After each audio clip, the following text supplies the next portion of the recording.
सूरज की पहली किरणों ने जब रेगिस्तान की रेत पर सुनहरी चादर बिछाई, तो गांव कुंभपुरा में जीवन धीरे धीरे जागने लगा।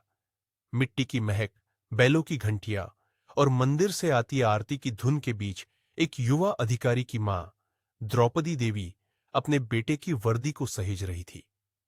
मां, आज पोस्टिंग का आदेश मिल सकता है, जवान बोले।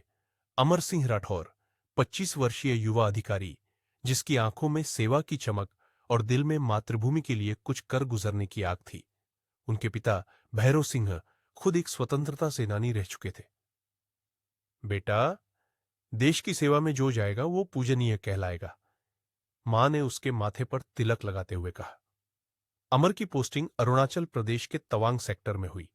वहां की बर्फीली वादियां, ऊंचे पहाड़ और हर कदम पर छुपे खतरे एक नए प्रकार की परीक्षा थे।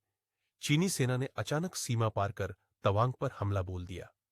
घुसपैठियों को हर कीमत पर रोकना है, अमर ने अपनी टुकड़ी से कहा। उनकी यूनिट 16 राजपूताना राइफल्स पूरी तैनाती में थी। अमर की रणनीति थी कि वो ऊंचाई पर अपनी यूनिट को छुपाकर रखे और दुश्मन को चौंकाए। 18 नवंबर 1962 की सुबह, तापमान 15 डिग्री सेल्सियस। चीनी सैनिकों की एक बटालियन तवांग घाटी से आगे बढ़ी। अमर ने अपने 30 सैनिकों के साथ मोर्चा संभाला। गोले बरस रहे थे, लेकिन वो डटे रहे। एक क्षण ऐसा आया जब गोला बारूद लगभग खत्म था। अमर सिंह ने कहा, अगर आखिरी सांस तक लड़ना है तो पीछे नहीं हटना, देश देख रहा है। उन्होंने अपने सैनिकों को दो टुकड़ों में बांटा।